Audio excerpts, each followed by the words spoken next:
एक सेठ जी भगवान कृष्ण जी के परम भक्त थे। निरंतर उनका जाप और सदैव उनको अपने दिल में बसाए रखते थे।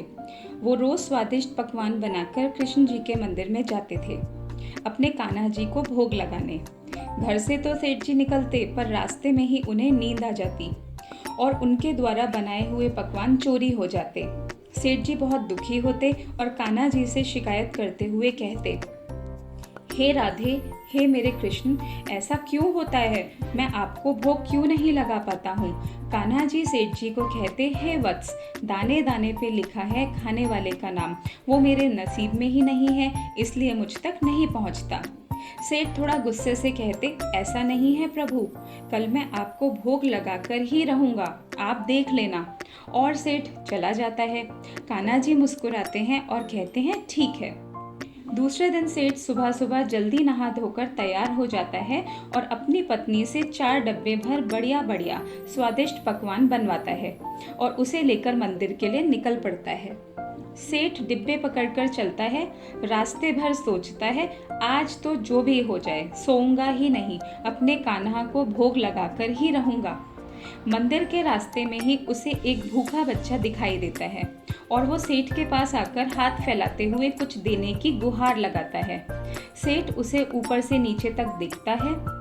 एक 5-6 साल का बच्चा, हड्डियों का ढांचा, उसे उस पर तरस आ जाता है और वो एक लड्डू निकालकर उस बच्चे को दे देता है। जैसे ही वह उस बच्चे को लड्डू देता है, बहुत से बच्चों की भीड़ लग जाती है। ना जाने कितने दिनों के खाए पिए नहीं। सेठ को उन पर करुणा आ जाती है। सेठ जी सबको पकवान बांटने लगते हैं। देखते ही देखते वो सारे पकवान बांट देते हैं। फिर उसे याद आता है, आज तो मैंने राधे जी कान्हा जी को भोग लगाने का वादा किया था। सेठ सोचते हैं कि मंदिर पहुंचने से पहले ही मैंने भोग खत्म कर दिया। अधूरा सा मन लेकर वह मंदिर पहुंच जाते हैं और कान्हा जी की मूर्ति के सामने हाथ जोड़े बैठ जाते हैं।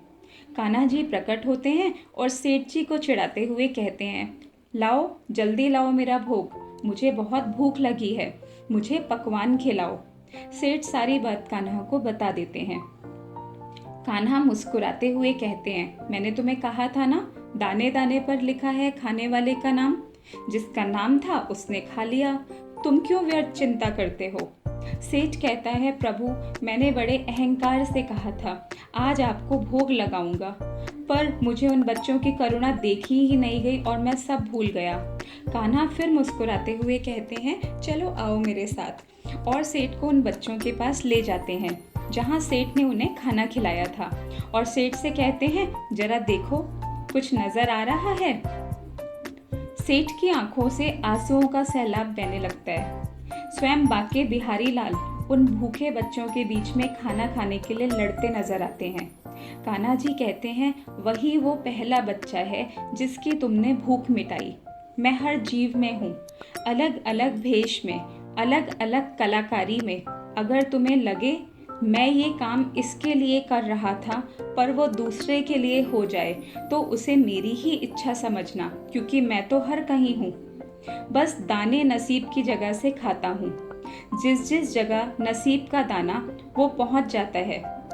फिर इसको तुम क्या, कोई भी नहीं रोक सकता, क्योंकि नसीब का दाना नसीब वाले तक कैसे भी पहुँच जाता है, चाहे तुम उसे देना चाहो या ना देना चाहो।